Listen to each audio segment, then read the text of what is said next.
Buenos días, bienvenido. No, no se va a escuchar. Sí, esa fue la confusión. Bueno, gracias por la invitación, por haber venido. Otra vez aquí de nuevo en las instalaciones de Agrícola Bicolor. Son bienvenidos de parte de la Agrícola Bicolor y su junta directiva. Comencemos entonces. Es una política y una preocupación de Agrícola Bicolor y su junta directiva de que nuestros productores, nuestros clientes tengan sus unidades de producción en buen estado, con buena rentabilidad, con todo lo que es el proceso productivo en óptimas condiciones, ¿no verdad? Entonces nosotros le prestamos una asesoría previa en el momento de la compra de sus insumos, lo que necesitan en la finca. Tenemos allá 2 veterinarias, yo soy ingeniero agrónomo. Pero además de eso, como les digo, es una preocupación. Hacemos charlas, prácticamente estamos haciendo charlas toda la semana. Invitamos personas que son especialistas en cada rama, en cada materia. Entonces por eso hoy la presencia del doctor acá, José Manuel Rodríguez, que es otro invitado, otro aliado de nosotros para que preste la asesoría a nuestros clientes. Lo otro que quería decir es que para hacer una introducción respecto a la presentación que él va a hacer. Antes se decía, bueno, la vaca tiene 4 tetas.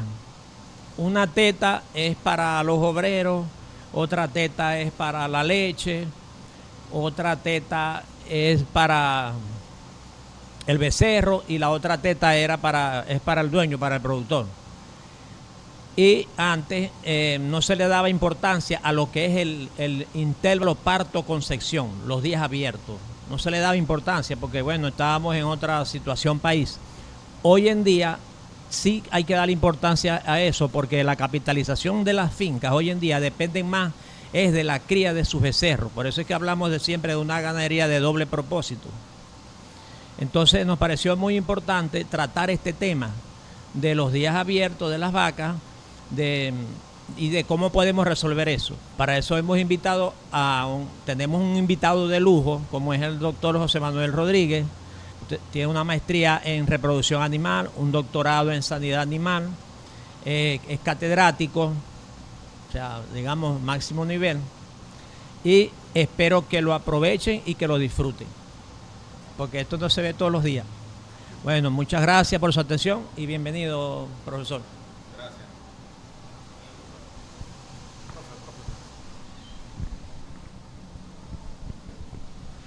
Ok, buenos días.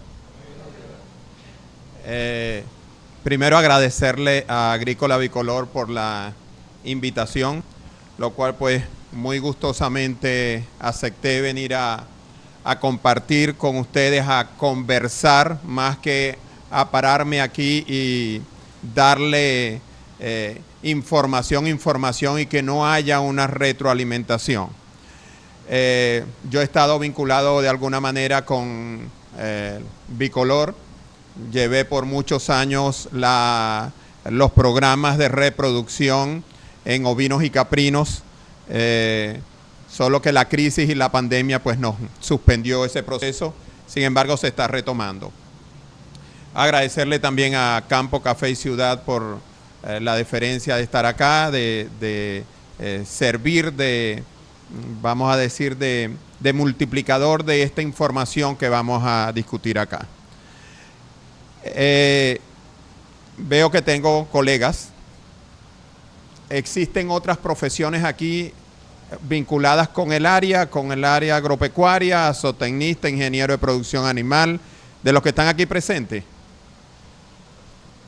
Los demás son ¿qué? Productores. Ok. Esto lo pregunto es por vamos a decir, el vocabulario que debo utilizar para que me entiendan, ¿okay? Para explicarme mejor, ¿okay? Sobre todo para que captemos la información que se quiere discutir. Nosotros hemos tomado este tópico porque lo consideramos de gran importancia en cualquier unidad de producción. El tener días abiertos no es un problema. Todas las vacas tienen un periodo de días abiertos o periodo vacío, el intervalo parto-preñez, parto-concepción. El problema es cuando esto se transforma en prolongados, cuando pasa más allá del tiempo que consideramos como periodo voluntario de días abiertos. Pero para poder ir entendiendo todo esto, yo quiero que entendamos qué son días abiertos. Los días abiertos no son otra cosa que el número de días razonables, ¿okay?, donde la vaca no se preña en el periodo transcurrido desde el parto hasta que ella es servida y es preñada. Nosotros consideramos que, disculpen que en la pantalla no se refleja pero nosotros consideramos de 100 a 120 días como el periodo máximo, 120 días de días abiertos o días vacíos. Algunos los consideran así, lo definen así como días vacíos, del parto a la preñez. Ese es el periodo ideal. Más adelante vamos a ver, porque no quiero tampoco que castiguemos las vacas, seamos tan exigentes con nuestros animales, con nuestras vacas.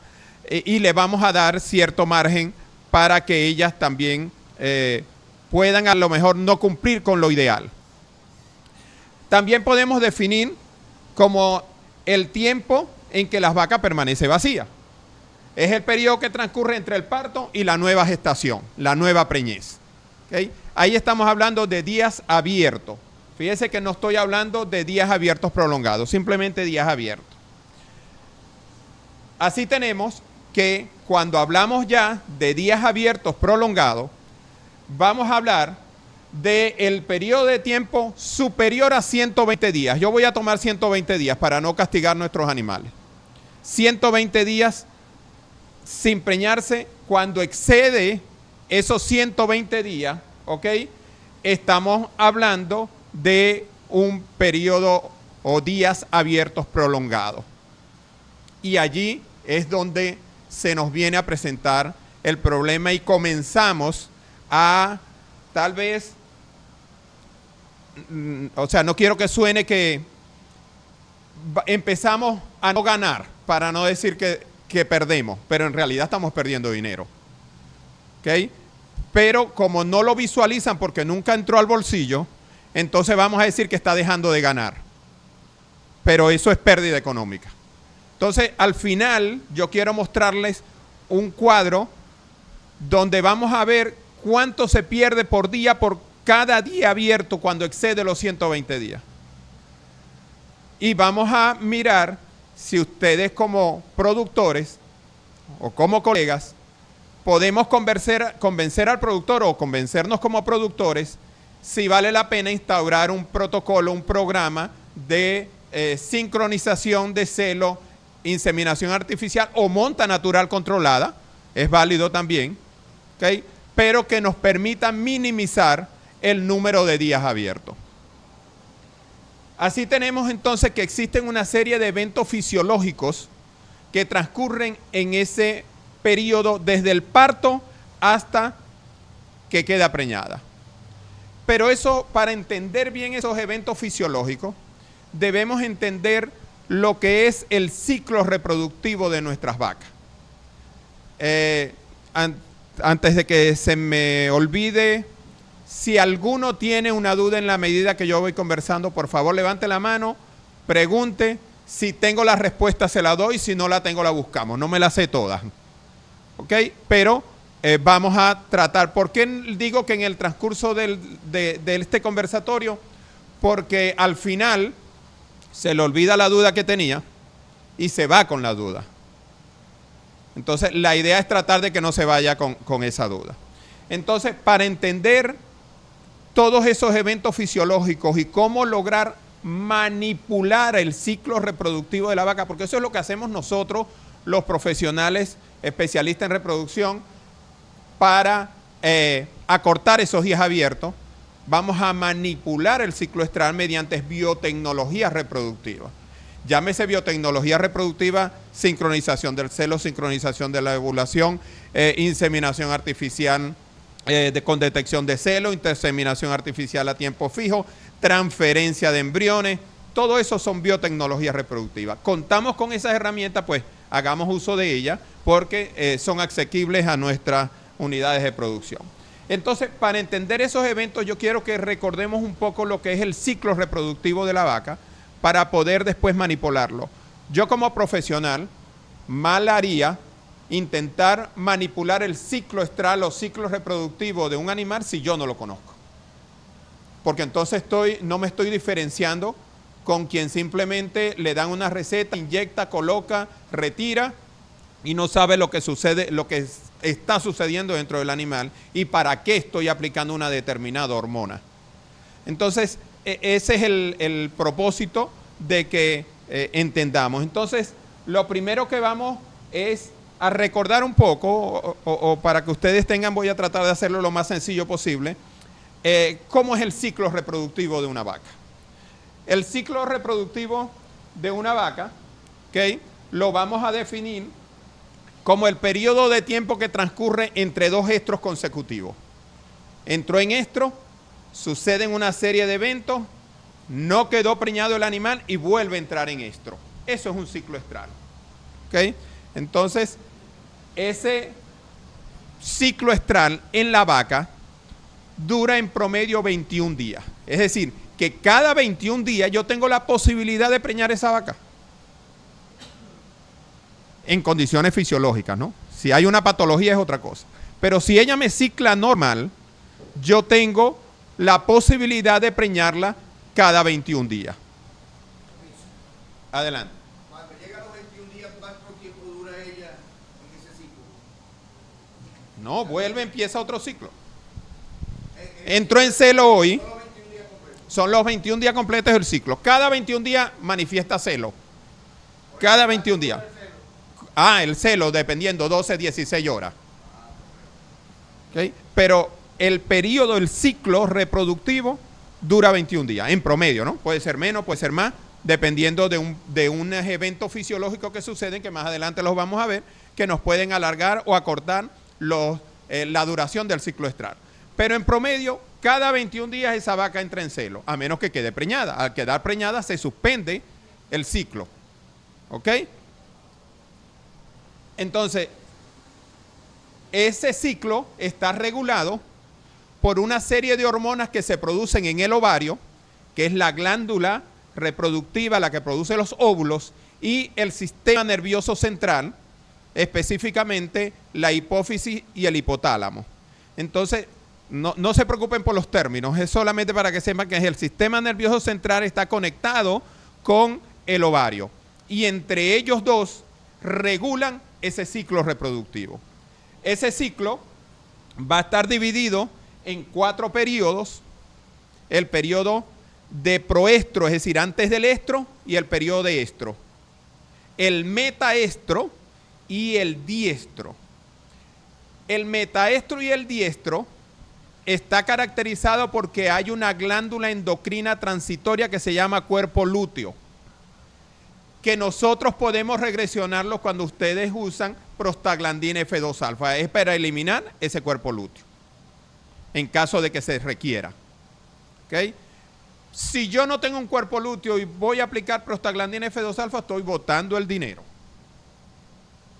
No tengo nada que hacer si estoy en la etapa de antes del estro y el estro. El estro es el periodo donde la hembra es receptiva al macho, es decir, se deja montar por el macho.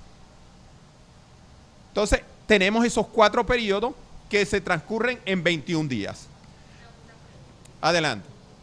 Cuando la vaca tiene la palpa y sale el cuerpo lúteo, Ok. en nuestro caso la semana pasada, tenemos de 15 días entre 6 es el cuerpo lúteo. El veterinario me dice, vamos a esperar como un mes y medio, puede ser que ella esté. Que puede ser un cuerpo lúteo de preñez. Puede ser.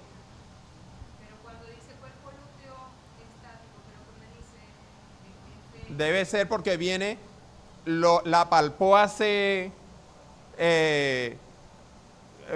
17 días, ¿verdad?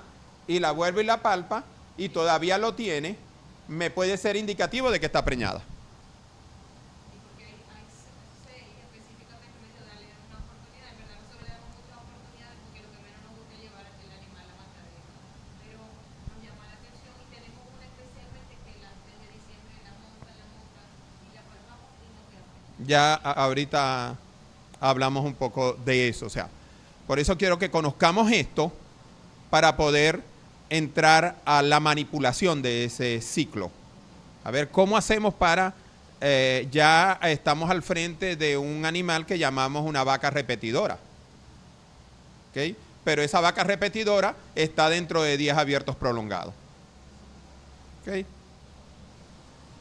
Y esos 4 periodos los vamos a agrupar en 2 fases.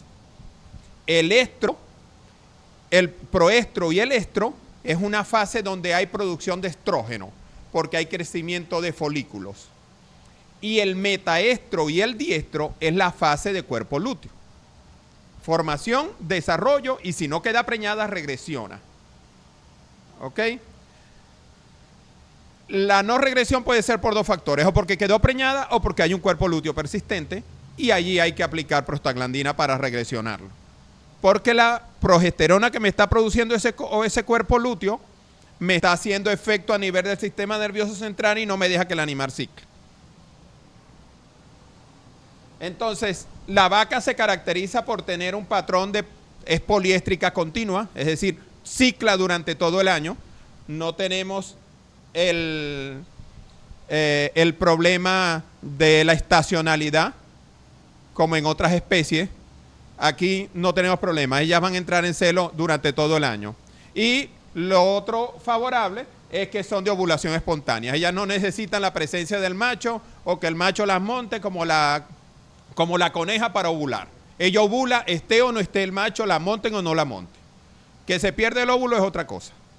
Entonces, esa parte no tenemos que controlarla porque ya sabemos que sucede. A finales de los años 80, principios de los 90, se demostró que el ciclo estral de las vacas se daba por ondas de crecimiento folicular. Me explico. Hay una serie de folículos que son reclutados, crecen y regresionan. Y otro se transforma en folículo dominante, que es el que va a ovular. Yo digo, cuando yo estudié con una vaca diferente a la de ahora, porque en ese momento no se sabía que habían ondas de crecimiento folicular. En ese momento decíamos, el folículo comienza a crecer, crece, unos regresionan y el otro ovula. Hoy en día sabemos que no es así.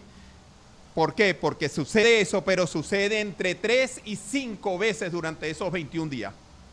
O sea, folículos que crecen, regresionan, el folículo dominante también regresiona, no ovuló. Y así vamos, hasta que hay uno de esas ondas de crecimiento folicular que ovula. Entonces tenemos la oportunidad de preñar, de fertilizar ese óvulo y que se implante a nivel de útero. Entonces, esa onda de crecimiento folicular se da en 4 etapas. Primero, el reclutamiento. Se reclutan los folículos que van a formar parte de esa onda. Luego viene la selección. Se selecciona el que va a ser dominante, el que posiblemente vaya a ovular y aportar el óvulo, pues. Y luego viene la dominancia. Ese folículo dominante se transforma en el folículo preovulatorio, el que va a dar el óvulo. Pero hoy en día se conoce una 4ª etapa que se llama desviación, es decir, los folículos que no son seleccionados como dominantes se desvían y regresionan y desaparecen. Y eso sucede 2 o 3 veces en promedio en la vaca durante los 21 días. Y eso nos va a permitir a nosotros, gracias a eso, a ese descubrimiento del inicio de los 90, nos da una mayor posibilidad de manipular ese ciclo, de poder preñar de una manera más eficiente en nuestro rebaño, nuestras vacas. Así entonces, esquemáticamente, esto es lo que sucede. tenemos una primera onda donde tenemos unos folículos que son reclutados, comienzan a crecer y tenemos otro folículo que se transforma en dominante pero no ovula. Generalmente la primera onda de crecimiento folicular del ciclo no hay ovulación. Viene una segunda, regresionó esto y viene una segunda onda donde tenemos el reclutamiento, ¿ok? Selección, dominancia y desviación. Esta segunda onda puede ser que este folículo dominante se transforme en folículo ovulatorio y ovule. Pero a veces no ovula. A veces genéticamente ese animal no es de 2 ondas, sino de 3 ondas. Entonces ese regresiona y viene una tercera onda que hace lo que hacía esta. En la tercera onda hay reclutamiento, selección, dominancia y desviación. Y esta onda sí es ovulatoria. Ese cuerpo, ese folículo dominante sí se transforma en el folículo ovulatorio, el que va a aportar el óvulo. O sea que estamos hablando allí de 120 días ya. No. Aquí estamos hablando de 21 días. Sí, 21 días. Él entró en celo aquí y si ovula y queda preñada, si no queda preñada, vuelve a entrar en celo acá. ¿Ok? 21 días. Entonces, conociendo este mecanismo, es lo que nos va a permitir manipular, porque yo voy a sincronizar los animales y lo que quiero sincronizar es que haya una onda nueva con un folículo que tenga un óvulo joven, un óvulo que sea capaz de ser fertilizado y desarrollarse un embrión, se implante, se establece la gestación, pare y tenemos un nuevo individuo. Eso es lo que queremos nosotros, que el animal me para. O sea, que esa onda de crecimiento folicular se da en ese lapso de 12 a 16 horas que está la vaca en celo. No, esto sucede dentro de los 21 días. Todo eso es En 21 días. Lo que el folículo va a ovular dentro, un poquito después de la manifestación de celo, cuando la vaca es receptiva al macho, se deja montar. ¿Ok? Y ustedes ven que a lo mejor ella monta otra vaca. Hay diferentes formas y comportamiento social de los animales que nos indican que el animal está en celo. Que tenemos una dificultad, como vamos a ver más adelante, para detectar celos, sí. Y ese es el principal problema. Y por eso se han desarrollado protocolos que no necesitamos detectar celos. Entonces, bueno, esto es lo que sucede en 21 días. Si el animal es de 2 ondas, el ciclo estral es más corto. Si es de 3 ondas, es promedio de 21 días. Pueden haber animales de 4 ondas y entonces su ciclo estral dura más de 21 días. ¿Ok? Yo necesito manipular esto y quiero que esto lo tengan en mente para cuando hablemos de los protocolos. Hoy en día, cuando les hablé de que existe ese ciclo estral, está regulado entre el ovario, ¿verdad? Y de sus estructuras, folículo o cuerpo lúteo, y el sistema nervioso central, el cerebro. ¿Ok? Y esto se conoce como el eje neuroendocrino o neuroendocrinología. Pero el día de hoy se ha incluido otro sistema que es el sistema inmunológico. Y hoy comienza a hablarse del eje inmunoneuroendocrino o inmunoneuroendocrinología del ciclo estral. Para no complicarlos con la parte inmunológica, porque además hablamos entonces de el eje solamente neuroendocrino, es decir, sistema nervioso o cerebro y ovario, cerebro y ovario. Entre ellos dos vamos a ver qué sucede. Ellos están comunicándose constantemente para lograr que entró en celo, pasaron los 21 días, si fue servida y quedó preñada, le da una señal y así sucesivamente. Esto que tenemos aquí es un corte de cerebro. El cerebro tiene 2 hemisferios y los separamos entre los 2 hemisferios. Hicimos un corte y lo estoy viendo de lado. ¿Ok? El otro hemisferio lo quité porque me interesa esta estructura que está acá, como referencia, que se llama tálamo. Vamos a ver, que se va a conectar con esta estructura que está acá, que se llama hipófisis. Es una glándula, ¿okay?, que me produce hormonas que son las responsables de que haya un crecimiento del folículo en el ovario y de que ovule ese folículo. ¿Ok? Así tenemos entonces que este que está acá, que es el hipotálamo, porque está debajo del tálamo, hipo. Y esta es la glándula hipófisis, que tiene dos porciones, una anterior y otra posterior. Al revés, una anterior y otra posterior. La posterior tiene su efecto, pero en estos momentos no nos interesa. Me interesa la anterior, que es donde se produce FSH, es la hormona folículo estimulante, la que estimula que crezcan los folículos en el ovario, y la hormona LH o luteinizante, que es la hormona que me hace que ovule ese folículo, para que haya la posibilidad de quedar preñado. Si no ovula, no hay posibilidad de quedar preñado. El animal puede manifestar celo, puede ser receptivo al macho, se puede dejar montar, pero si no ovula, no hay posibilidad de quedar preñado. Puede estar sucediendo en esa vaca, que ya repite, ya fue celo, se deja montar o la inseminan, pero si no hay ovulación, no hay preñez, imposible. ¿Ok? Entonces, esto es lo que me importa, la adenohipófisis o la hipófisis anterior, que me produce FSH y LH, que son las que en este momento me interesan para la reproducción. Y aquí igualmente tenemos la adenohipófisis, que es la que nos va a producir esas hormonas. Igualmente, aquí que está el hipotálamo va a producir unas hormonas, vamos a llamarla así, una sustancia que se llama GnRH. Ustedes la han oído mucho porque se usa dentro de uno de los protocolos de sincronización. A lo mejor la conocen con el nombre comercial buserelina, ¿ok?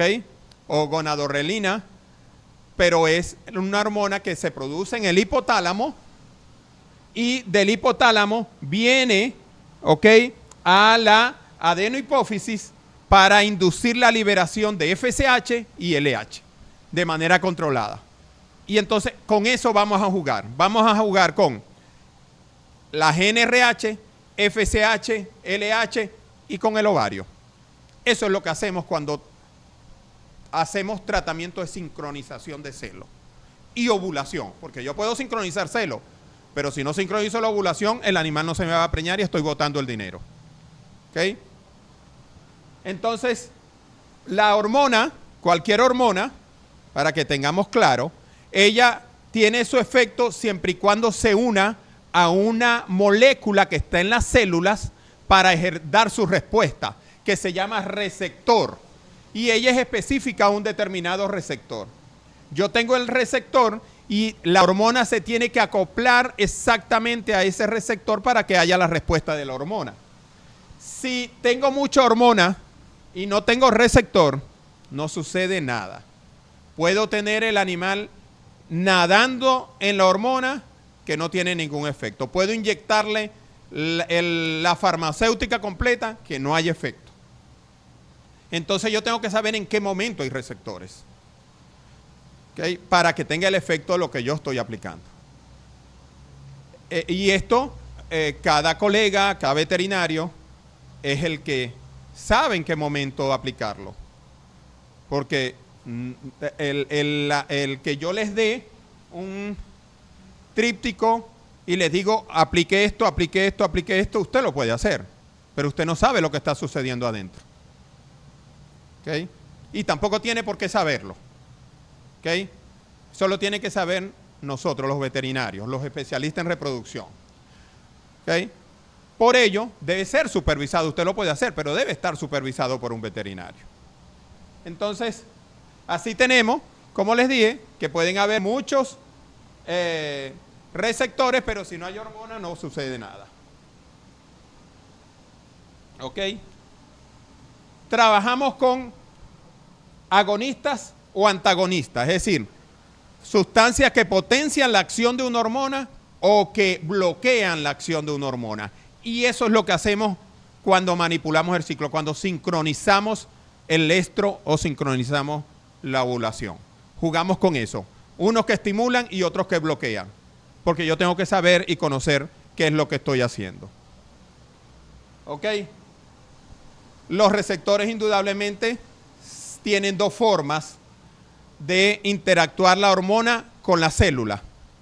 O con un receptor que esté en la membrana y ahí trabaja con otras sustancias que le ayudan, o con un receptor que está dentro de la célula. Entonces también tenemos que saber qué tipo de hormonas estamos aplicando, ojo, repito, nosotros, los veterinarios, para saber dónde va a ejercer su efecto. Hay un mecanismo que es el mecanismo de formación de ese cuerpo lúteo, porque el cuerpo lúteo no es constante en el ovario. El cuerpo lúteo es una glándula endocrina transitoria. O sea, es una glándula que se forma y desaparece, se forma y desaparece. Por cada ovulación debe haber un cuerpo lúteo. Luego desaparece. Y por eso es transitoria, porque ella se forma y desaparece. ¿Cómo se forma esa? Primero tenemos un folículo que está próximo a ovular, ¿ok? Luego que ovula ese folículo, se dan una serie de mecanismos intrafolicular, es decir, ovula y expulsa el óvulo, que es recogido por el oviducto, por la trompa uterina, ¿ok? Y luego en ese sitio donde ovuló, se va a formar lo que se conoce como el cuerpo hemorrágico, se da una hemorragia allí. Esa hemorragia va luego a transformarse en un cuerpo lúteo. Esto es un cuerpo lúteo. Es una glándula endocrina transitoria y tiene dos opciones. O dura 15 días en promedio en la vaca. En un ciclo de 21 días ella dura 15. Pero si el animal queda preñado, este cuerpo lúteo no va a desaparecer. Se va a prolongar durante la gestación, porque este cuerpo lúteo produce una hormona que se llama progesterona, que es la hormona que garantiza que la preñez se mantenga. Si el animal está preñado, ya estoy en el día, en esto que les van a hacer una segunda revisión, día 40, y yo aplico prostaglandina, yo produzco aborto, porque voy a regresionar este cuerpo lúteo, se termina la producción de progesterona y el animal aborta. Entonces, por eso los protocolos de sincronización hay que hacerlos consciente y claro de que el animal está vacío. Porque dentro de los protocolos de sincronización en vacas, todos llevan prostaglandina. Entonces, si yo no estoy seguro que está vacía y aplico un protocolo, si estaba preñada la hago abortar cuando aplique la prostaglandina. ¿Okay? Entonces, en eso no es lo mismo que en oveja. Y me voy un poquito para la oveja, porque la oveja el ciclo estral dura 16 días y el cuerpo lúteo dura 12. Y yo cuando sincronizo dejo la esponja 13 días. De manera que en 13 días, si había cuerpo lúteo, regresionó. No tengo que usar prostaglandina. Pero en las vacas sí, y en las cabras también. Ese cuerpo lúteo regresiona por acción de esta hormona, que es la prostaglandina F2-alfa, que es producida por el útero. El útero produce la prostaglandina y si se dan 5 pulsos en 24 horas, regresiona el cuerpo lúteo. ¿Okay? Y eso sucede fisiológicamente en un ciclo de 21 días. Si no queda preñado, tiene que regresionar el cuerpo lúteo para que haya una nueva oportunidad de quedar preñada. Y por eso cada 21 días se da la oportunidad de que la hembra bovina quede preñada. No sé si me explico. Entonces, ese efecto tiene 3 mecanismos la prostaglandina para regresionar ese cuerpo lúteo, que es una glándula transitoria. Primero, va a hacer que los vasos que irrigan las arterias se contraigan y deje de llegar sangre al cuerpo lúteo, lo que se conoce como un proceso isquémico. ¿Ok? No hay sangre, mueren las células del cuerpo lúteo, células luteales grandes y pequeñas. Luego hay un mecanismo celular que la prostaglandina que hace todas las células de nuestro cuerpo, todas, tienen una memoria y tienen una proyección de cuándo van a morir. ¿Ok? Entonces, ¿qué hace la prostaglandina? Acelera ese momento de morir la célula. Lo que se llama como, se llama apoptosis. Es decir, es la muerte celular programada que tiene la célula. Lo que hago es que la adelanto, la prostaglandina la adelanta y la mata. Y luego viene el sistema inmune, que lo que hace es que migra hacia el cuerpo lúteo, macrófagos, que son células, vamos a llamarlas así, carnívoras, que se comen todas las células muertas del cuerpo lúteo y lo desaparecen. Y lo que queda es un puntico blanco. Y ese puntico blanco que se llama cuerpo blanco, o albicans, dejémoslo como cuerpo blanco, cuando ustedes van a matadero que ven un ovario le ven varios puntos. Cada punto de eso fue un cuerpo lúteo que existió. ¿Ok? Ahora, este mecanismo está regulado por esta hormona, por la oxitocina. Pero por la oxitocina que se produce en el cuerpo lúteo, que produce progesterona y produce oxitocina. La oxitocina también es producida a nivel del sistema nervioso central, a nivel del cerebro, pero esa no me importa. Me importa la que produce el cuerpo lúteo y los receptores que están en útero. En este caso, receptores.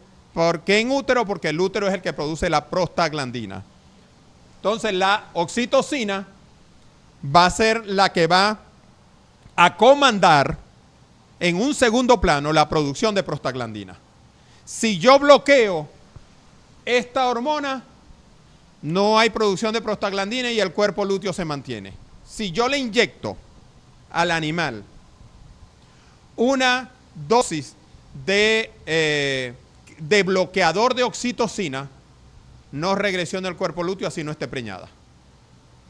O sea, voy a prolongar la vida del cuerpo lúteo. Pero eso no me interesa. Me interesa que si no quedó preñada, vuelva a presentar celo y vuelva a tener la oportunidad de quedar preñada. Entonces, ¿cómo se regulan los receptores de estrógeno y de oxitocina? Los estrógenos son producidos por los folículos en el ovario. Y quiero de manera muy esquemática indicarles que estas tres hormonas, progesterona, estrógeno y oxitocina, con sus receptores, regulan la secreción de prostaglandina para que, o bien para estimularla, si no quedó preñada, o bien para que no se produzca prostaglandina si el animal está preñado. Porque si está preñado, no necesito prostaglandina porque me regresiona el cuerpo lúteo y aborta. O produce muerte embrionaria dependiendo de la edad de gestación. En vacas, hasta los 45 días es embrión. Ya el día 46 se llama feto. Entonces cuando decimos hay muerte embrionaria, sucedió antes de los 45 días. Después de los 45 días llamamos aborto, porque es feto. ¿Ok? Entonces, aquí una representación esquemática fácil. Este es el ovario, este es el cuerpo lúteo, que produce progesterona y oxitocina, y estos son los folículos que producen estrógeno. En un animal, en un ciclo estral donde no quedó preñado, los estrógenos se van a unir a su receptor y esta unión estimula los receptores de oxitocina. La oxitocina se une con su receptor y desencadena una cascada de eventos que me llevan a la producción de prostaglandina F2-alfa. Eso sucede si no queda preñado. Ahora, si queda preñado, se forma el cuerpo lúteo y la progesterona unida a su receptor bloquea el receptor de estrógeno y por lo tanto se bloquea todo esto. No hay producción de prostaglandina, el cuerpo lúteo se mantiene vivo. Eso sucede en la preñez. ¿Ok? Cuando está preñado, es la progesterona la que me bloquea todo esto. Así tenemos entonces que en la etapa del metaestro del ciclo, que es la parte inicial de la formación del cuerpo lúteo, yo voy a tener oxitocina, ¿ok? Y tengo receptores de estrógeno, porque no tengo progesterona todavía. Pero, y se puede liberar prostaglandina F2 alfa, pero aún no hay cuerpo lúteo, está muy temprano el ciclo. Y entonces la prostaglandina no tiene nada que hacer, porque no hay cuerpo lúteo a quien regresionar. Pero en la medida que avance el ciclo, nos vamos ya en la etapa de cuerpo lúteo activo. Entonces ya aquí la progesterona está comandando. La progesterona me bloquea los receptores de estrógeno y puede haber mucha oxitocina, pero si no hay receptores, no hay producción de prostaglandina. ¿Ok? Luego viene la etapa donde esto se llama bloqueo progesterónico, y viene la otra etapa donde la progesterona, por acción autorreguladora, ella misma bloquea los receptores de progesterona. ¿Ok? Como ella bloquea los receptores de progesterona, ya este bloqueo que existía en los receptores de estrógeno se pierde y tenemos oxitocina y se une oxitocina receptor y se da la producción de prostaglandina F2 alfa. ¿Y eso qué hace? El proceso de regresión del cuerpo lúteo, que se llama luteólisis o lisis del cuerpo lúteo. ¿Okay? Desaparece el cuerpo lúteo. Este paso que está acá es el que se tiene que bloquear cuando el animal está preñado, para que el cuerpo lúteo no muera y se mantenga. Eso lo tenemos que nosotros tener claro. Y hacia allá debemos ir. ¿Cómo se da esto? Además de lo que le acabo de explicar, pues existen otro mecanismo que se conoce como reconocimiento materno de la gestación. Es decir, que la madre tiene que reconocer que tiene un individuo y que no lo rechace. ¿Por qué? Porque ese individuo que tiene en el útero, 50% genéticamente es igual a ella, pero tiene un 50% que es del padre. Y la ley inmunotrópica dice que todo cuerpo extraño debe ser reconocido como extraño y eliminado. Entonces tiene que haber un mecanismo que bloquee que la madre diga, epa, este individuo es mío, no lo voy a votar.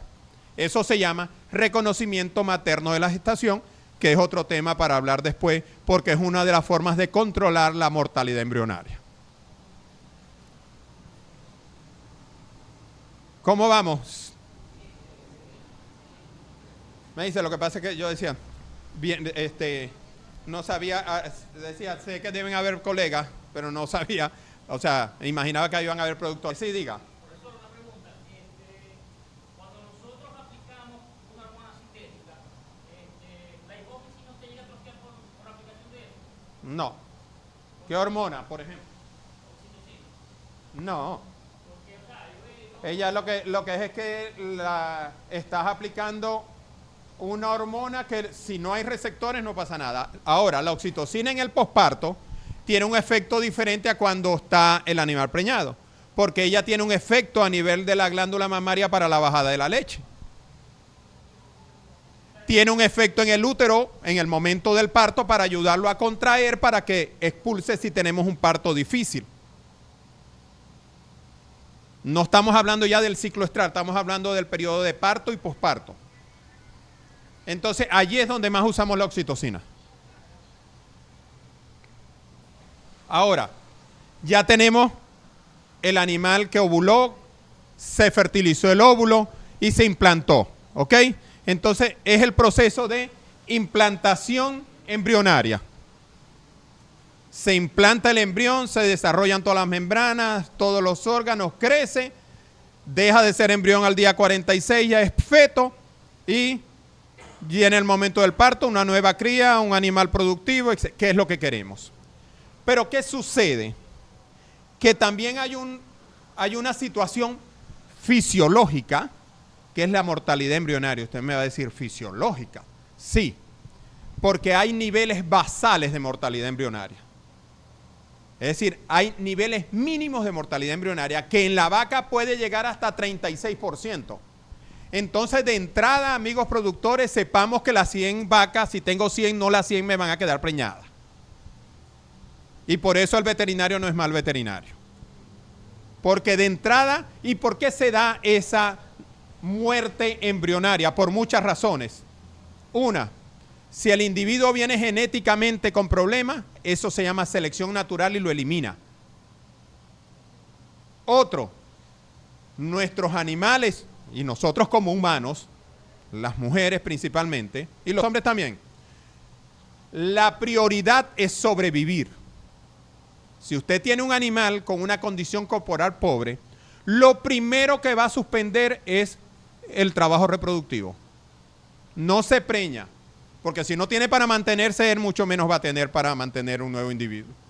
Eso se llama supervivencia, él tiene que garantizar su. Entonces, lo primero que hace un animal flaco es suspender el ciclo reproductivo, no cicla. Y no hay posibilidad de quedar preñado, porque de no va a morir ella y va a morir el embrión y el feto, o el feto. Entonces, nuestros programas tenemos que partirlos de animales en una condición corporal aceptable. Porque de no, ese porcentaje normal o basal de mortalidad embrionaria lo vamos a incrementar. Porque yo puedo obligar y puedo sincronizar ese animal flaco. Pero, y lo voy a hacer ovular. Y a lo mejor lo preño. Pero es un animal que o tiene un animal, una cría, sí, carente. Y en cualquier momento me aborta porque prioridad es vivir ella. Entonces, en eso como productores tenemos que tener claro. Partimos de entrada de que el 100% de las vacas no se me van a preñar. Porque hay selección natural. ¿Ok? Existen otras causas de mortalidad embrionaria que también podemos hablar mucho rato de mortalidad embrionaria. ¿La raza tiene que ver también? Hay razas que tienen que ver con el porcentaje de mortalidad y por eso nos vamos hasta un 36%. Yo generalmente consigo bajo condiciones normales entre un 25 y un 30% de niveles basales de mortalidad embrionaria. Pero eso es problema de amamantamiento, que es otro factor que podemos trabajar en función de la regularización de los ciclos y minimizar los días abiertos. Ahora, tenemos que tener claro que esa mortalidad embrionaria puede ocurrir antes de esto. Si ocurre la muerte del embrión antes de los 17 días, ¿ok? El animal va a entrar en celo a los 21 días. Y usted no sabe si fue que el semen estaba malo, el inseminador estaba borracho y no le metió bien la pajuela, que hubo mortalidad embrionaria. O no ovuló. O sea, allí quedamos. Pero cuando pasa de los 21 días, si es posterior a esto, se prolonga el ciclo estral. Ya no va a durar 21 días, sino que va a durar 28, 30, dependiendo del momento en que se produzca la mortalidad embrionaria. Regresión del cuerpo lúteo y se nos prolongó el ciclo estral. Allí sí puedo yo inferir que hubo una mortalidad del embrión. Antes no, porque no sé, me duró igual 21 días.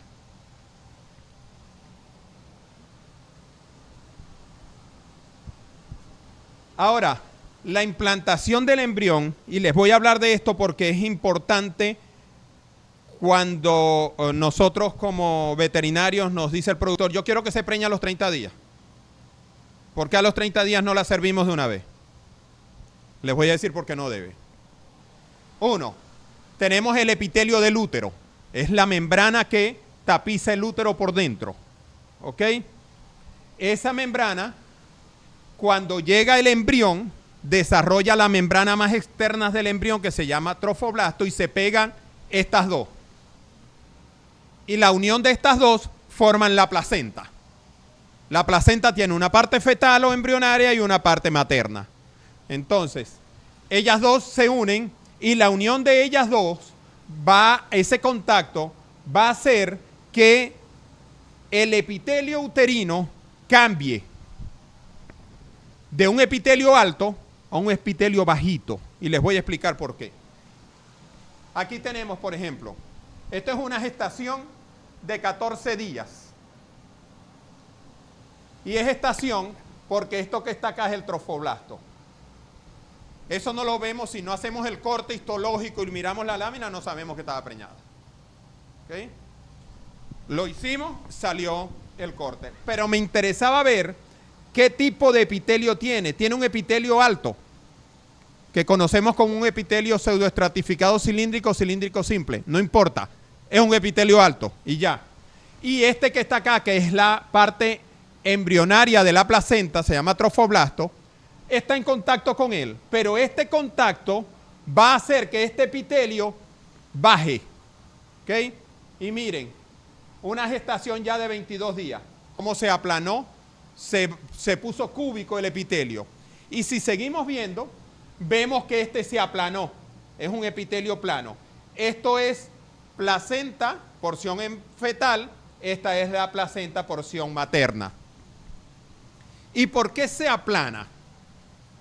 Por algo muy sencillo. El tipo de placenta que tiene la vaca. La vaca no tiene una placenta como el humano, como los primates, es decir, los monos, donde la sangre materna y la fetal se mezclan. Se llama hemocorial. Aquí no hay mezcla de la sangre materna y la sangre fetal. Aquí están los vasos sanguíneos del embrión, los vasos sanguíneos de la madre, y hay intercambio de gases y nutrientes por difusión. Entonces, este epitelio se aplana para que la distancia de difusión sea la más corta y la nutrición sea más eficiente del embrión y evitar que muera. Pero como ustedes pueden ver que se aplanó, para que el embrión pueda volverse a implantar después del parto, ese epitelio tiene que volver a quedar alto. Entonces no es que a los 30 días servírsela, no importa, sincronizarla. Si el útero no está en condiciones, está botando el dinero de la sincronización y está botando el dinero del semen. Estamos botando el dinero de la mano de obra del operario y no va a quedar preñado. Tenemos entonces, ya entrando a los factores que tienen que ver con los días abiertos. ¿Ok? Primero, lo que conocemos como periodo de espera voluntario. Entonces, ese periodo de espera voluntario es donde el productor tiene que estar claro que no va a ser de 30 días, porque va a perder dinero. Hablamos que ese periodo de espera, esperamos que esté máximo 120 días, entre 100 y 120 días. ¿Ok? Tenemos también, ¿okay?, que en ese periodo de espera voluntario vamos a tener la involución uterina, el puerperio, donde el útero, que creció para albergar un nuevo individuo, debe recogerse y llegar a su tamaño original, pero no solamente macro, es decir, que yo palpe y ya el útero está en tamaño normal. Microscópicamente, ese epitelio que se aplanó tiene que volver a crecer y quedar alto. Mientras no vaya ese epitelio a un epitelio alto, pseudoestratificado cilíndrico, cilíndrico simple, para efectos de nosotros, para ustedes un epitelio alto, no se va a implantar un nuevo embrión.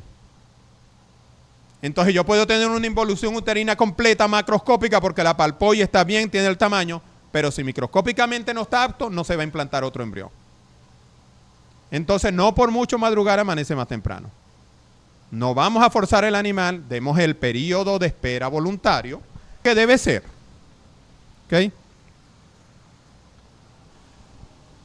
El inicio de la actividad ovárica posterior, durante o posterior al puerperio, tiene que darse, porque si ese ovario que venía estático, porque tenía un cuerpo lúteo que estaba controlando todo, porque una vez que pare, ese cuerpo lúteo regresiona.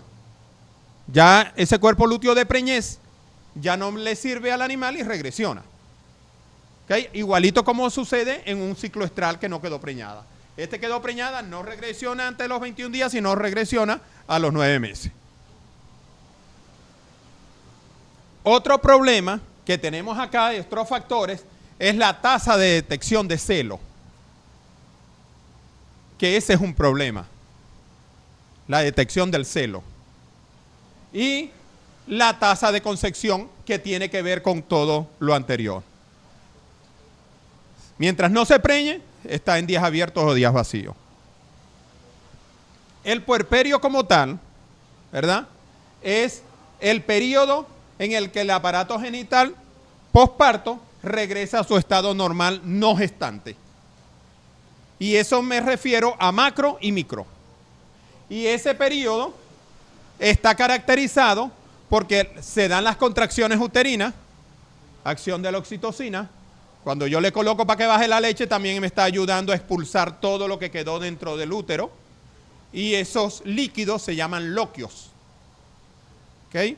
Y me ayuda a vaciar el útero para empezar a regresionar y que vaya a unas condiciones óptimas para recibir un nuevo embrión y se implante. Porque no hacemos nada con que lo reciba y no se implante. Existen una serie de factores que afectan esa regresión y el llegar a unas condiciones óptimas ese útero.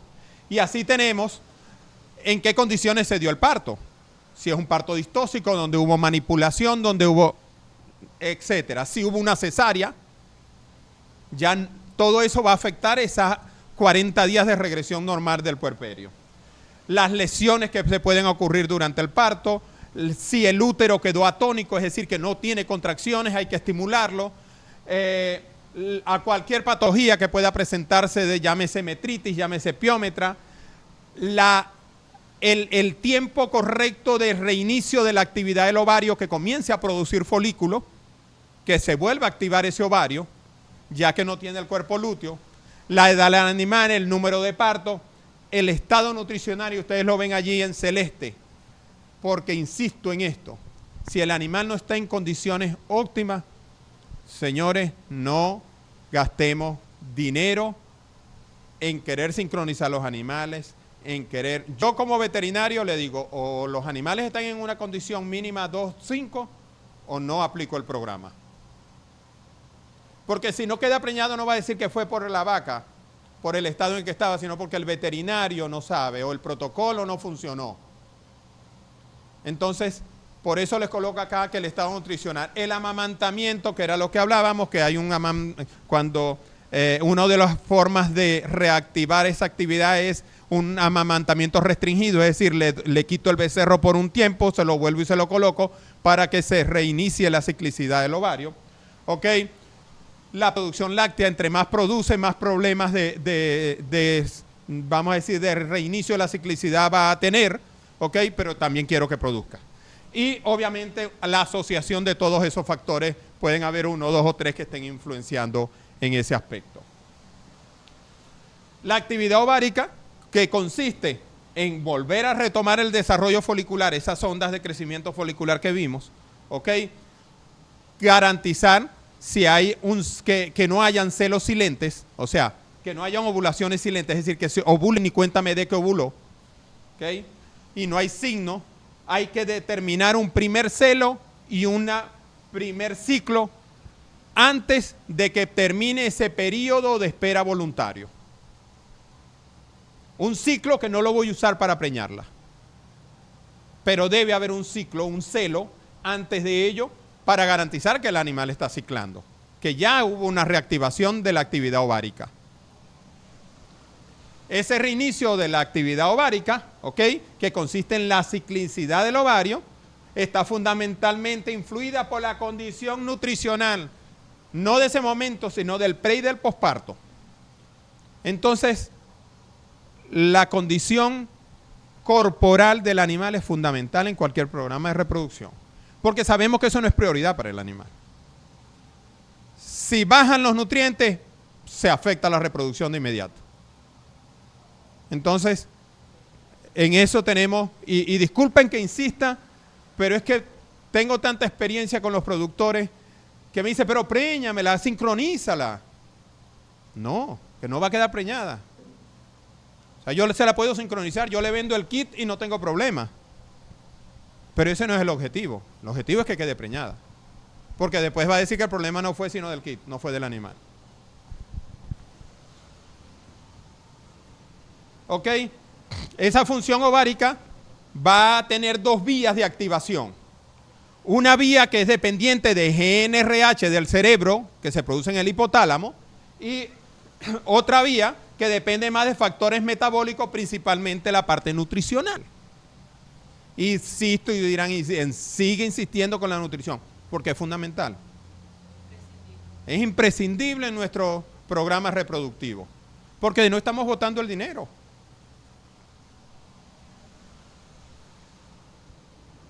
hablamos entonces de ese periodo de espera voluntario.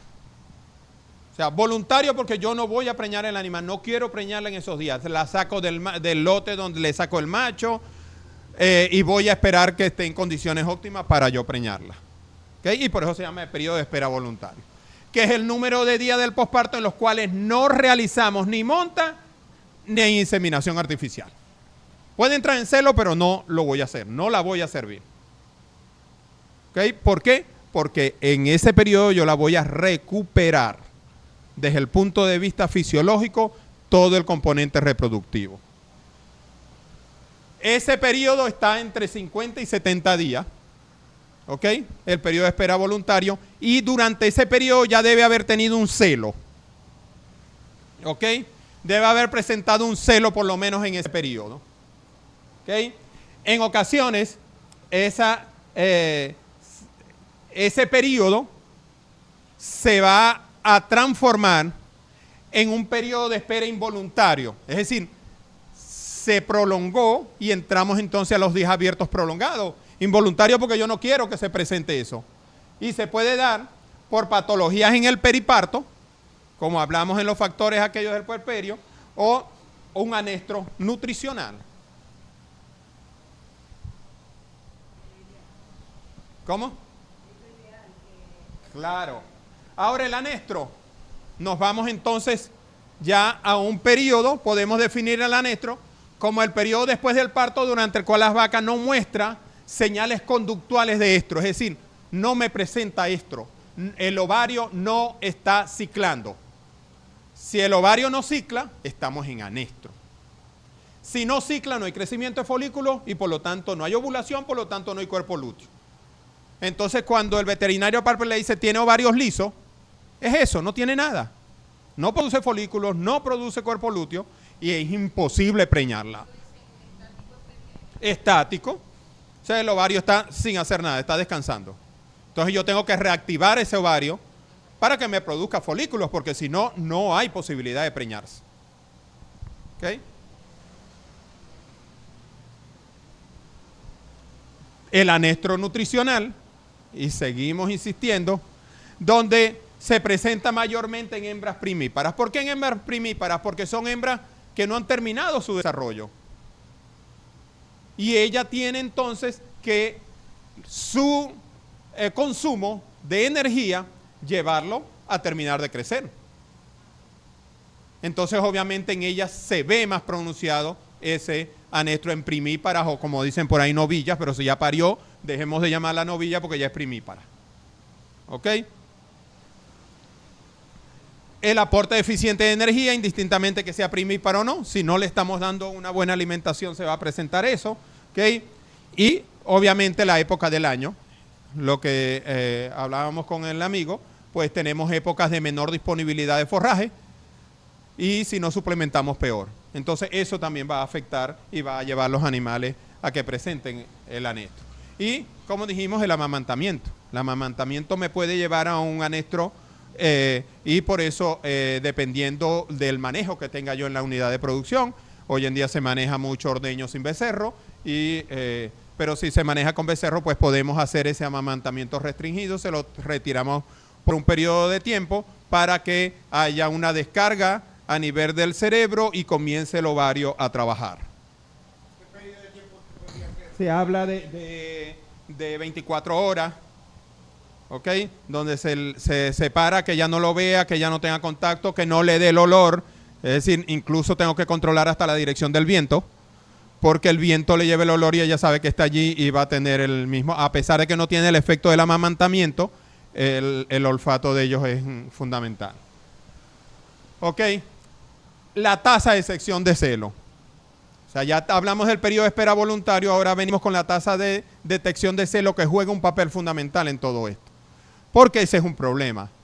O sea, la vaca a veces no tiene una manifestación de celo muy evidente, como decir yo, qué sé yo, la cerda, que yo la veo, esa está en celo.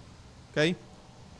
Entonces, es el número de hembras cuyo celo es detectado en cada periodo reproductivo. Esa es la tasa de sección, de detección de celo. ¿Qué porcentaje de las hembras que yo tengo en el rebaño soy capaz de detectarle celo? Es importante saber que se puede detectar aproximadamente el 60% de los celos. O sea que tengo un 40% que no lo estoy detectando. Eso no significa que no haya estado en celo. Entonces, ya de entrada, si tuve un 30% de mortalidad embrionaria, además tengo un 40% que no detecté, y si tengo monta natural controlada o inseminación artificial, no las voy a servir, que no lo detecté, entonces ya voy bajando el porcentaje de eficiencia reproductiva de la finca. ¿Okay? Lo otro es la tasa de concepción, que es el número de veces que yo pongo el animal a que la monte un macho por monta natural controlada o la insemine para que quede preñado. Esa es la tasa de concepción. ¿Cuántas veces tengo yo que servir un animal para que me quede preñado? Ese también es un problema y en la medida que tengo más tasa, por ejemplo, ella tiene un animal que desde enero está presentando ciclos, no sé si es monta natural o inseminación, desde diciembre y monta natural, ¿okay? Pero está siendo servida. O sea, la tasa de concepción en ese rebaño cuando meten ese animal se baja. Entre comillas. ¿Ok? Entonces, esto va a depender también, puede estar influenciado por la técnica de inseminación artificial. ¿Ok? El operario, generalmente el técnico, dependiendo qué tan profundo meta la pistola. Hay quienes llegan y la medio meten en la cervix, así listo, y depositan el semen allí. Otros a veces que ni llegan allá y la depositan en el fondo de la vagina. Y entre más atrás, menos posibilidad de preñarse. La calidad del semen. Yo particularmente, cuando trabajo con semen importado, por cada pajuela que yo coloco, la miro en el microscopio la última gota. Porque he tenido semen, sobre todo si el semen no está bajo mi control, bajo mi supervisión. En la finca tú llegas y dices, ¿cómo está el semen? No, si eso, el nitrógeno se derrama, todos los días lo llenamos. Y cuando usted evalúa, no hay un espermatozoide vivo en esa pajuela. ¿Por qué? Porque perdió la cadena de frío en algún momento, porque el semen bajó los niveles de nitrógeno y se murieron todos. Ahorita le comentaba a la colega que nosotros tuvimos un convenio en la universidad con Corpo Zulia para la conservación del criollo limonero y se hicieron unos embriones y los embriones después me llamaron a mí para colocarlos dentro del convenio y yo les dije, perfecto, vamos a colocarlo, pero primero vamos a evaluarlo. No había ni un embrión vivo. Entonces, obviamente, si yo me voy a ciegas a transferir esos embriones, perdemos las hormonas, perdemos todo y pierdo credibilidad yo. O sea, no es que los embriones estaban muertos, era que la técnica o el protocolo no funcionó. Entonces, lo mismo hago yo aquí. O sea, la calidad del semen es fundamental. Yo con una gotica en el microscopio no pierdo nada, no pierdo tiempo. ¿Ok? Y me ha pasado en muchas ocasiones con semen muerto. Lo otro es, si es monta natural, qué tan fértil es ese toro. Lo estamos probando, lo estamos por lo menos, así sea electroeyaculando y viendo porque el hecho de que tenga líbido, que tenga ganas y que monte la hembra no quiere decir que sea fértil. Allí entonces, dentro de los protocolos de sincronización que yo utilizo, como utilizamos SG, que es gonadotropina coriónica equina, nombre comercial Novormón o Foligón, si a mí me queda un poquito, se lo inyecto al macho de la finca. Eso es FSH, LH y me va a trabajar a nivel de testículo para reactivar la síntesis de espermatozoides. O sea, no va a perder nada. Y no van a perder porque eso es refrigerado y si ya lo abrió, no lo guarde porque se va a perder. Entonces colóqueselo al macho. Lo ayuda. Este es un esquema sobre los días abiertos, donde tenemos que aquí parió y se convierte en el día 0 de los días abiertos. ¿Ok? Y este es el periodo de espera voluntario, que hablamos que era 50 a 70 días. ¿Ok? Y que lo podemos llevar para efectos nuestros en los días abiertos normales, sin hablar de días abiertos prolongados, vamos a llevarlo a 120 días, para no castigar nuestros animales, vamos a hablar de 120 días. Entonces tenemos que antes de que termine este periodo debe haber un celo. Luego viene el otro estro. Y podemos ver que cada 21 días él va a entrar en celo. Hasta que yo comience a servirlo. Antes de los 120 días, ya yo voy a empezar a servirlo, a servir esa hembra o a inseminarla, a montarla para que me quede preñada. Y se dé la concepción en un número X de días. Si pasa de los 120 días, ya ahí comienzo a perder dinero. Ahora, esos días abiertos, ¿okay? Como dijimos, ¿okay? Es el tiempo que se tarda la vaca en preñarse luego del periodo de espera voluntario.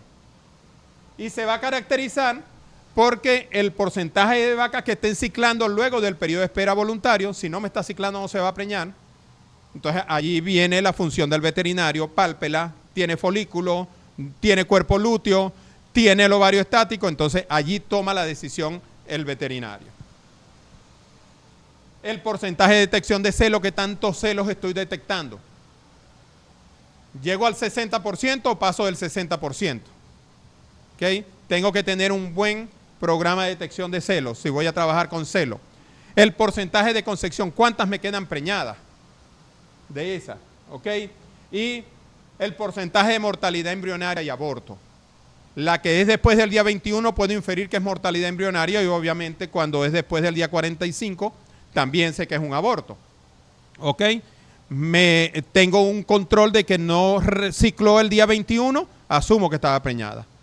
Entonces ese es un control y por eso es fundamental los registros en una finca.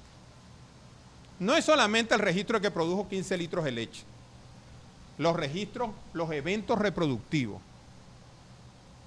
Yo cuando voy a una finca que voy a empezar un programa, si no hay registro no hago nada. O empezamos a llevar registro. ¿Por qué? Porque no voy a saber ni siquiera cuándo me va a parir el animal. No sé cuándo lo sirvieron. No sé cuándo lo montó el... Entonces, los registros son fundamentales. Y eso no cuesta nada. No tiene que ser muy sofisticado, no tiene que tener computador. Tengo un cuaderno.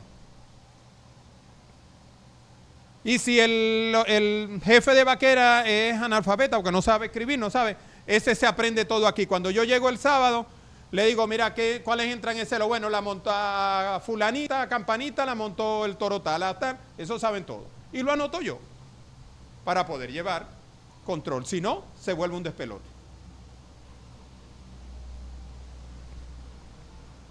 Ahora, ¿cómo vamos a disminuir esos días abiertos prolongados?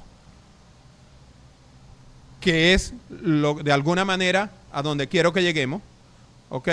Porque es donde tenemos el problema. Pero si no conocemos todo lo anterior, y a lo mejor me fui un poquito más allá de lo técnico, pero me disculpan, a veces no es fácil bajar mucho, pero quería que entendieran para que puedan entender todo esto. Entonces, primero, vamos a mejorar la detección de celo. Sin embargo, como tenemos ese problema, tenemos que capacitar nuestro personal. El veterinario tiene que decirle, darle alguna instrucción de cómo saber que la hembra está en celo. El comportamiento de la homosexualidad en la vaca que está en celo, que intenta montar otra vaca. Que si tengo retajo en el rebaño, es decir, un calentador, que me detecte porque no me interesa que la monte, no voy a meter un toro porque yo tengo monta natural controlada. Entonces yo necesito saber cuál está en celo y decidir con qué toro le voy a pasar. Porque eso es controlar. Que no es que entró en celo y la montó fulano, lo anoté. No, es que el que yo quiera que la monte. ¿Okay? Porque yo llevo un programa de mejoramiento genético adicional a la finca. El reproductivo con el genético tienen que ir casados. ¿Okay?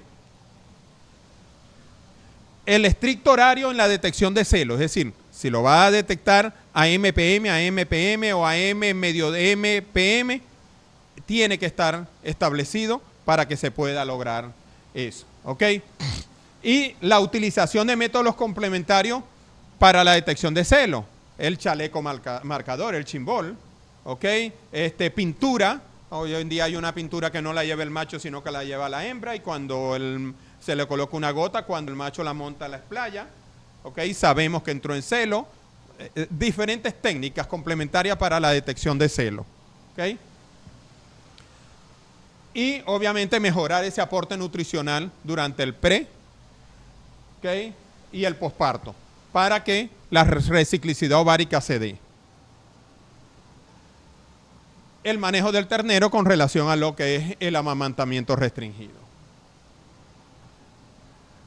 Para mejorar la detección de celo, ¿ok?, como es un problema que tenemos, aun cuando implementemos los criterios anteriores, formemos el personal, etcétera, etcétera, existe igualmente esa necesidad de reducir esas deficiencias en la detección de celo. Y eso nos ha llevado, o nos llevó, o le llevó a quienes lo hicieron en su momento, a desarrollar programas que se conocen como IATF, inseminación artificial a tiempo fijo. Como los voy a inseminar a tiempo fijo, no necesito detectar celo. Entonces me estoy obviando ese paso y ese problema, ¿okay?, con esos programas, los cuales, a pesar de tener resultados variables, porque indudablemente hay resultados dependiendo del protocolo, es una gran opción para disminuir ese problema reproductivo que tenemos en el rebaño. Además, nos interesa que sean agrupadas esas manifestaciones de celo, ¿ok?, para inseminarlas todas en un determinado momento. Porque si usted no tiene un veterinario que pasa las 24 horas en la finca, ¿ok?, usted le va a pagar por visita. Bueno, te voy a sacar la chicha, me vas a inseminar a tiempo fijo las 10, 20 vacas que yo sincronicé o que sincronizamos y vas a venir ese día. ¿Okay? Entonces me permite esos programas de sincronización de celo y ovulación. Que yo no hago nada con que manifieste celo, la monte y no ovule. No queda preñada nunca. ¿Okay? Esos programas que los conocemos como los IATF.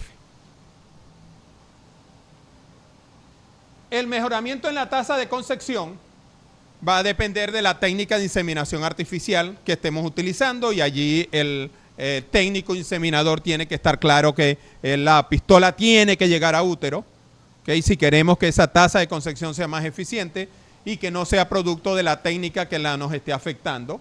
¿Okay? La terapia hormonal que nosotros vamos a utilizar, es decir, los kits de sincronización, las hormonas que vamos a usar, que sean las adecuadas y en el momento adecuado. ¿Ok? Entre ellas, por ejemplo, a la GnRH, que ya les dije que se conoce por ahí como buserelina, que pueden utilizarse en el primer día durante el celo, ¿ok?, 12 días después de la inseminación artificial para mejorar la tasa de concepción, porque nos interesa que esa GnRH me mantenga ese cuerpo lúteo. ¿Okay? La progesterona que es producida por el cuerpo lúteo a veces es deficiente, y yo puedo colocar una esponja de sincronización luego de inseminada como un cuerpo. ¿Qué es la esponja en la vagina? Un cuerpo lúteo exógeno, que yo lo puse allí para que me produzca progesterona. Eso es lo que es la esponja, un cuerpo lúteo exógeno. Entonces, como la progesterona que está produciendo el cuerpo lúteo del ovario es poca, yo le voy a colocar más progesterona para que la preñez se mantenga, evitar un aborto, una muerte embrionaria. ¿Okay? Antibiótico, quienes trabajan y consideran que puede haber una terapia de antibiótico 24 horas después de la inseminación artificial. Yo, si no la amerita, no lo hago. ¿Okay? Y obviamente la técnica de inseminación artificial a tiempo fijo. Ahora, ¿cuáles son los métodos con los que contamos para nosotros disminuir esos días abiertos prolongados o no llegar a los días abiertos prolongados? Primero, podemos usar las prostaglandinas. Ya sabemos qué hace la prostaglandina. Regresión del cuerpo lúteo, lo elimina. ¿Ok?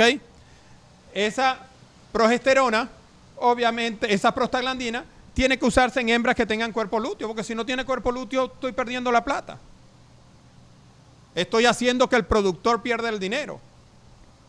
Entonces, si yo no palpo y veo que hay un cuerpo lúteo, el ovario está liso, ¿para qué le voy a colocar prostaglandina si no va a hacer nada? Estoy gastando el dinero. ¿Ok? Entonces, por eso, solamente en hembras que tienen cuerpo lúteo. ¿Ok? Ahora, si tiene cuerpo lúteo, yo lo coloco cada 10 días y obviamente solo funciona si está ciclando, porque si no tiene cuerpo lúteo no está ciclando. Si no tiene folículo no está ciclando. Entonces, yo como profesional tengo que garantizarle al productor de que el medicamento que estamos utilizando va a ser eficiente. Porque esa es la diferencia entre el productor y nosotros. ¿Okay? Que el productor tenga conocimiento general, claro, es válido. Y por eso este tipo de charlas. ¿Ok? La tasa de detección de celo se podría elevar hasta un 80%. ¿Por qué? Porque ya yo estoy pendiente. No es lo mismo en el rebaño, que no se sabe cuándo va a entrar, a cuando le coloqué prostaglandina y sé que ella debe estar entrando en celo determinado día y allí voy a enfocarme en la detección de celo en esos días. Y por eso se mejora hasta un 80%.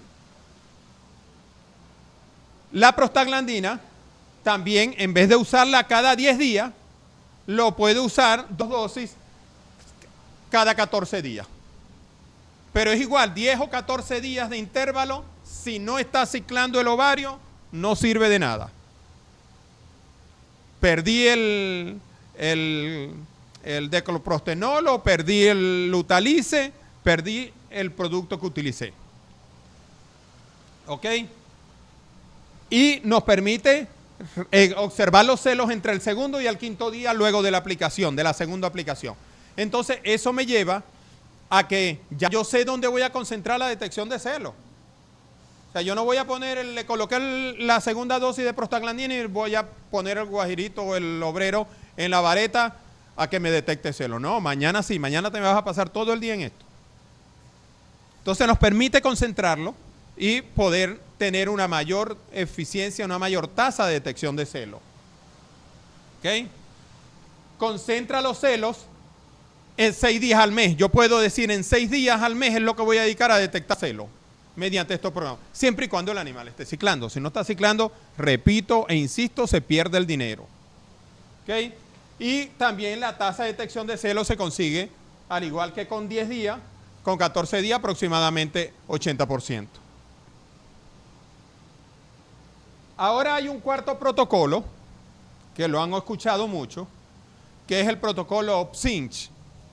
Este protocolo, ¿verdad?, es el protocolo que se trabaja con GNRH. Es decir, yo voy a colocar el día 0, lo voy a llamar así porque es el día que yo voy a aplicar el GNRH, y recuerdo que el GNRH es lo que produce el sistema nervioso central, el cerebro, y que va a actuar a nivel de hipófisis.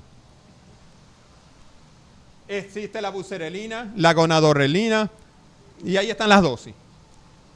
7 días después, yo aplico prostaglandina F2-alfa, o puede ser este análogo sintético de cloprostenol. Es lo mismo que la prostaglandina. ¿Ok? La aplico acá y 48 horas después aplico GNRH otra vez. Y de 16 a 24 horas hago la inseminación artificial. Este es un protocolo que se puede utilizar, pero esos protocolos los podemos mejorar. Por ejemplo, si nosotros utilizamos este protocolo OPSINCH combinado con progesterona, vamos a favorecer el porcentaje de preñez. Y así tenemos, igual que el anterior, la diferencia es que colocamos un dispositivo intravaginal, ¿ok? Nosotros producimos este que está acá, que es progesterona sintética. Viene con una malla para el perfecto retiro y lo ven en estas bolsitas de papel aluminio porque la progesterona es sensible a la luz.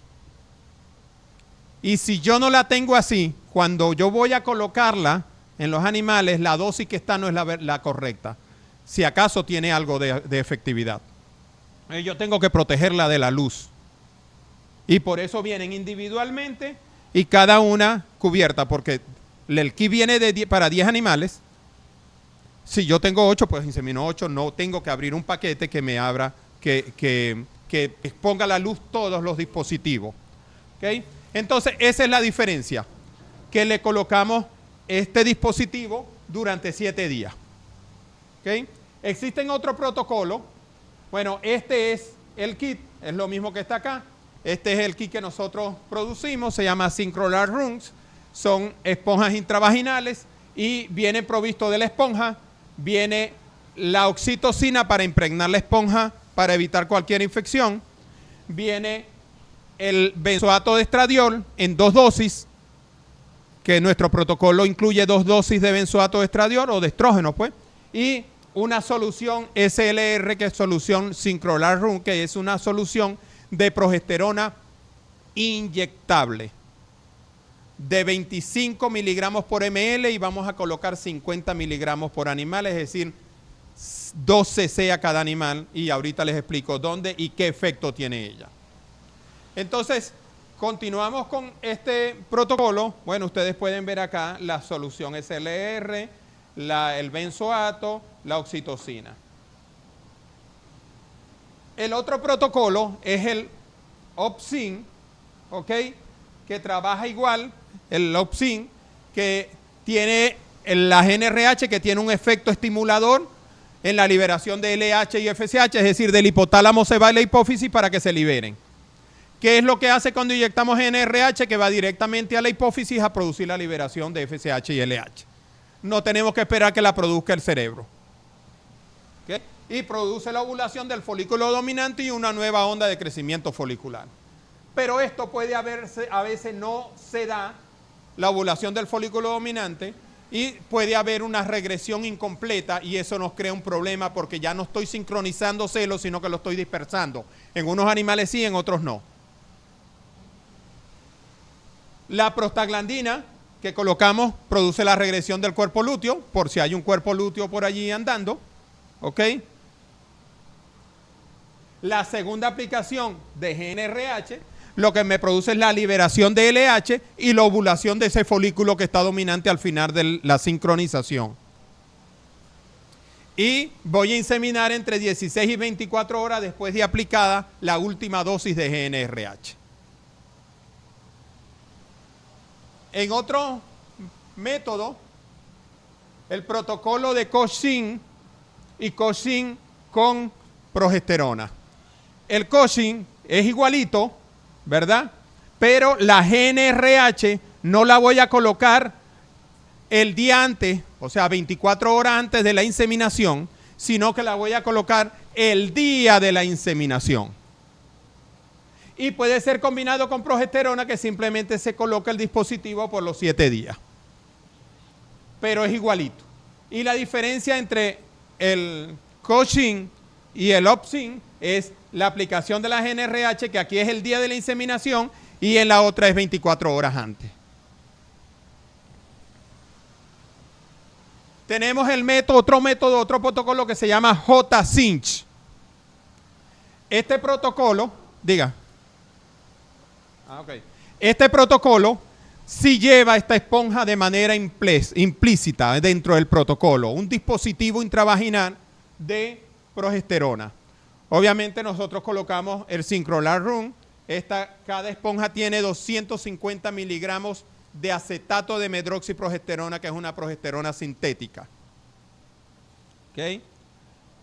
Entonces este consiste en que colocamos la esponja SLR, colocamos 2 miligramos de benzoato de estradiol.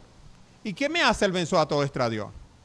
El benzoato de estradiol lo que me va a hacer es que el folículo que potencialmente puede ser ovulatorio, que puede ser un folículo viejo, un folículo que tiene un óvulo ya en decadencia, no me interesa que ovule, porque no es un óvulo fértil. Entonces lo que hago es que hago regresionar ese folículo dominante, lo atrofio con el benzoato de estradiol. Después les voy a decir cómo potenciamos este efecto. pero este es el protocolo que existe y así se llama y no es mío. ¿Okay? Luego colocamos por 6 días la esponja o el dispositivo provisto de progesterona y luego el día 6 retiramos el dispositivo, colocamos prostaglandina para que regresione cualquier cuerpo lúteo que esté por allí y aplicamos SG, que es gonadotropina coriónica equina, que tiene un efecto FSH-LH y el efecto principal que me interesa aquí es de la FSH. Perdón.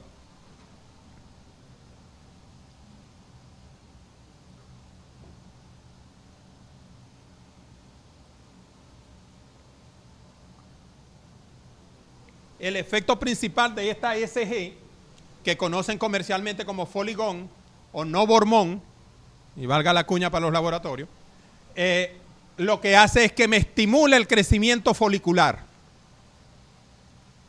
Que haya un crecimiento de los folículos y luego el día de la inseminación coloco GNRH y 67 o 69 horas después de retirar la esponja se da la inseminación artificial. ¿Por qué hace el GNRH? Lo mismo, me produce la liberación de LH y este folículo que fue estimulado por la SG va a ovular. Entonces aquí sincronizo celo y ovulación también. Ahora, ¿qué protocolo usamos nosotros?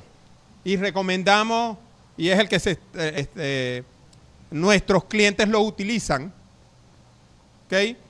Es el protocolo SLR, Syncrolar Run, ¿ok? Que es el nombre de nuestro kit. Este protocolo consiste en lo siguiente. Yo tengo aquí el día 0, ¿verdad?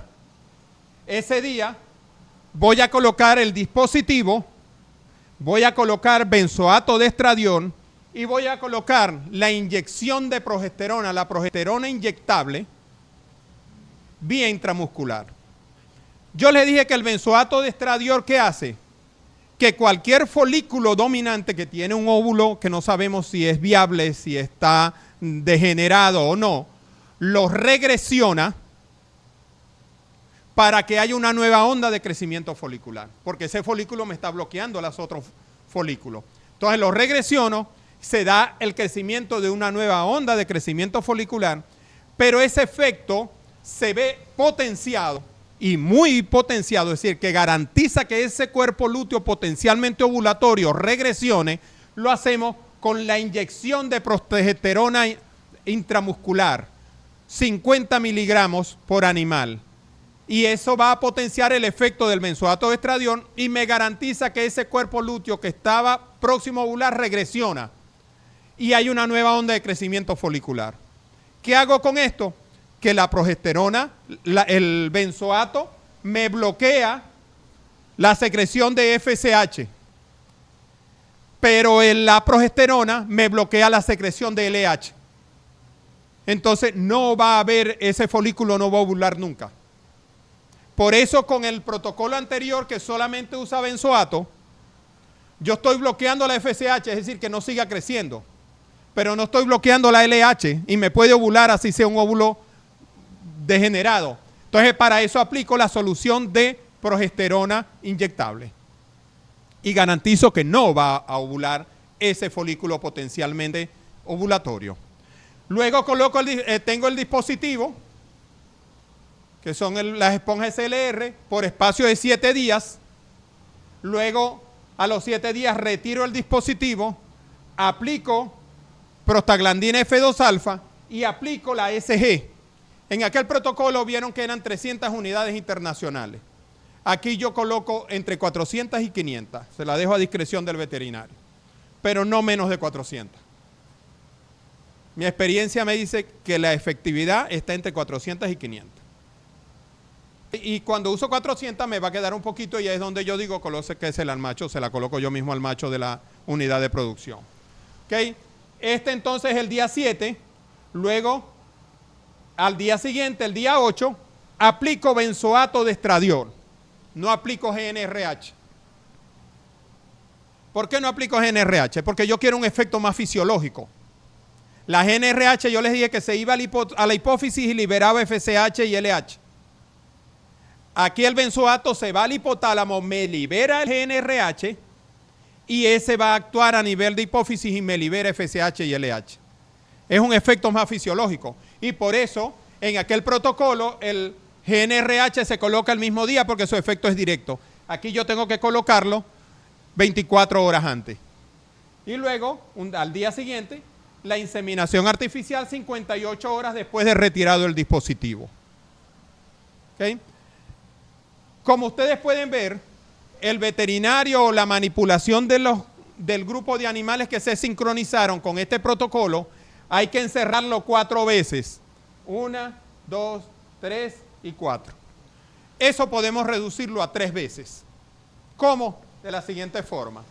Ya sabemos el efecto de lo que hace, exactamente igual. Colocamos la esponja, retiramos el día 7, ¿ok? Pero fíjense la diferencia, que el día que retiro la esponja no estoy colocando benzoato, sino ciprionato de estradiol. O puedo colocar valerato de estradiol. ¿Eso qué me hace? Que tiene un efecto más prolongado. Y por eso lo puedo colocar el mismo día del retiro, no lo coloco aquí. Y me ahorro esta manipulación del rebaño, del grupo. Le pago menos al veterinario. ¿Ok? Y entonces, este día no hay nada. Porque ya coloqué aquí el ciprionato, que tiene un efecto más prolongado para que me haga su efecto. Y luego, 54 horas después del retiro del dispositivo, realizo la inseminación artificial. Este es el protocolo que nosotros estamos usando. Ha dado excelentes resultados. El porcentaje de retención de las esponjas en el último protocolo que se hizo la semana pasada en las fincas de Agronivar, el 100% se mantuvieron en vagina. Es decir, no botaron ninguna esponja. Tenemos una retención del 99,9%, es decir, no lo botan. ¿Okay? De manera pues que todo esto incluye un gasto, indudablemente, gasto del kit, gasto de otras hormonas. El kit no viene con SG. ¿Por qué no viene con SG? Porque la SG es refrigerada y yo no puedo mantener eso en una cava. ¿Ok? Entonces, más bien se compra por separado en el momento que se vaya a utilizar el kit. Obviamente todos estos gastos, ustedes dirán, ¿vale la pena o no vale la pena hacer ese gasto? Una inversión y vamos a ver. ¿Cuánto es el costo de beneficio de los días abiertos?